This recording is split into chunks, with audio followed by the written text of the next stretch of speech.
Hello students, आज का हमारा टॉपिक है कंडीशनल प्रोबेबिलिटी। तो as the name suggest, conditional probability means condition applied.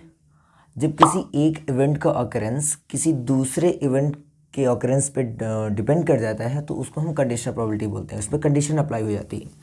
चलिए एक एग्जांपल के थ्रू समझते हैं। सपोज कीजिए आपके पास एक बैग है जिसमें 5 रेड बॉल्स हैं और 2 ब्लैक बॉल्स हैं, और इसमें आपसे कह रहा है कि एक रेड बॉल निकालने की प्रोबेबिलिटी क्या होगी। तो सिंपल है, आप क्या करते हैं, फेवरेबल आउटकम 5 है, 5 ही तो रेड है, और टोटल आउटकम 5 + 2 7 है। तो ये एक रेड बॉल निकालने की प्रोबेबिलिटी हो जाएगी 5/7। अगर आपसे कहे कि ये एक बॉल निकल चुकी है, अब दूसरी रेड बॉल निकलने की प्रोबेबिलिटी क्या है, तब आप क्या करेंगे। अब एक रेड बॉल निकल चुकी है, मतलब अब टोटल फेवरेबल आउटकम्स हुए 4, और टोटल आउटकम्स कितने हुए, 5 पहले थे, अब एक निकल गई तो 4 बचे, 4 और 2 6। ठीक है, तो ये हो जाएगी 2/3। ये दूसरी रेड बॉल निकालने की प्रोबेबिलिटी हो जाएगी। ये वाली प्रोबेबिलिटी पहले वाले पर डिपेंड करेगी। ये प्रोबेबिलिटी पहले हो चुकी है, इसलिए अब जो सैंपल स्पेस बचे वो एक कम, यानी कि 6 बचे। पहले 7 थे, अब 6 हो गए। तो ये डिपेंड कर गई पहले वाले पे, इसलिए हम इसको कंडीशनल प्रोबेबिलिटी बोलते हैं। फॉर्मूले में इसको हम कैसे डिनोट करते हैं, probability of A given B is equal to probability of A intersection B upon probability of B. ठीक है, यही आपको दूसरी तरह से बोल सकते हैं, प्रोबेबिलिटी ऑफ बी गिवन ए।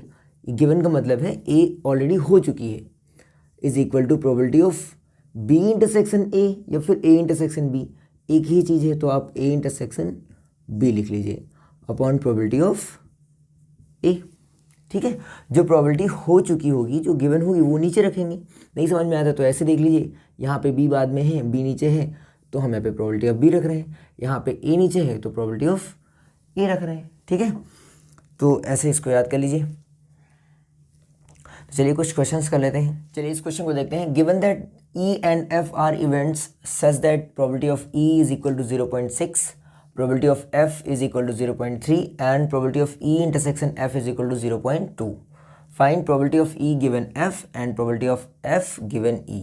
ठीक है, तो आपसे पहले पूछ रहा है, दिया क्या क्या है, probability of E दिया है, probability of E is equal to 0.6 and probability of F दिया है 0.3 and probability of E intersection F दिया है 0.2। आपसे पूछ रहा है कि बताइए probability of E given F. तो आपको पता है, we know that the by definition of conditional probability, probability of E given F is equal to probability of E intersection F upon probability of F. Very simple. तो probability of E intersection F दिया हुआ है 0.2 and probability of F 0.3। So easy, point से point काट दीजिए, 2/3। ठीक है, दूसरा कह रहा है निकालिए probability of F given E. ये भी बड़ा सिंपल है, क्या करेंगे, probability of E intersection F upon probability of E. ठीक है, अब probability of E intersection F क्या दिया है 0.3 and upon probability of E, probability of E है 0.6। ये पॉइंट से पॉइंट काट दीजिए और ये हो जाएगा 3 2 6, तो ये 1/2, ये आपका आंसर हो जाएगा। ठीक है, चलिए इस क्वेश्चन को देखते हैं। Compute probability of A given B if probability of B is equal to 0.5 and probability of A intersection B is equal to 0.32। ये तो उससे भी आसान है। इसमें आपको दिया क्या है, प्रोबेबिलिटी ऑफ बी दिया है आपको 0.5 and probability of A intersection B दिया है आपको 0.32। आपसे पूछ रहा है बताइए probability of A given B.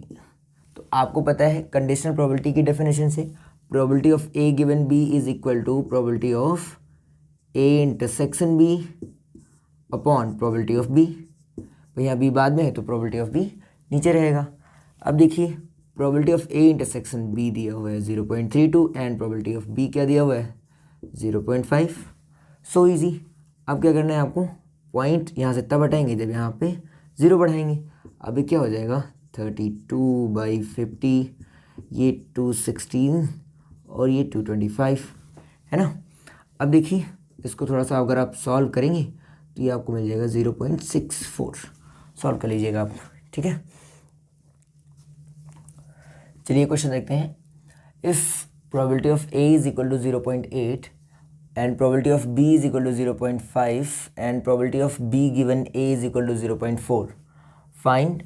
पहले सेक्शन में कह रहा है probability of A intersection B and probability of A given B, probability of A union B, ठीक है। तो पहला सेक्शन देखिए, पहला पार्ट देखिए, probability of A intersection B निकालना है, ठीक है।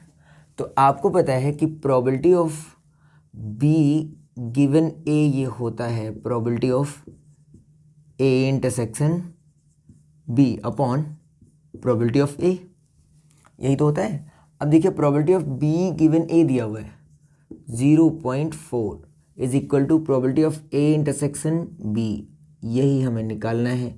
इसको इधर ही रखिए। प्रोबेबिलिटी ऑफ ए दिया हुआ है, प्रोबेबिलिटी ऑफ ए दिया है 0.8। अब यहाँ से आप जब इसको ट्रांसपोज करेंगे तो 0.4 into 0.8 is equal to probability of A intersection B. अब probability of A intersection B is equal to, इसको मल्टीप्लाई कर लीजिएगा 0.32। दूसरा पार्ट देखिए, दूसरे पार्ट में कह रहा है probability of A given B, ये निकालिए। तो आपको पता है probability of A given B क्या होता है, probability of A intersection B upon probability of B, यही तो होगा। अब देखिए probability of A intersection B आप निकाल चुके हैं 0.32 अपॉन प्रोबेबिलिटी ऑफ बी दिया हुआ है 0.5, तो यहाँ पे लिख लीजिए 0.5। बस इसको आप सॉल्व कर लीजिए, यहाँ पे 0 बढ़ा दीजिए 32/50। थोड़ा सा सॉल्व करेंगे तो ये आ जाएगा 16/25 और सॉल्व करेंगे तो 0.64, ठीक है। अब आपसे कह रहा है कि probability of A union B निकालिए। तो probability of A union B निकालिए। आपको पता है कि probability of A union B, आपने ये फर्स्ट ईयर में फॉर्मूला पढ़ा होगा, probability of A plus probability of B minus probability of A intersection B. ये बेसिक सा फॉर्मूला होता है, बस इसमें आपको वैल्यू पुट करना है। प्रोबेबिलिटी ऑफ ए दिया हुआ है 0.8 प्लस प्रोबेबिलिटी ऑफ बी दिया हुआ है 0.5 and minus probability of A intersection B आपने निकाला है 0.32। इसको जब आप सॉल्व करेंगे तो ये आ जाएगा 0.98।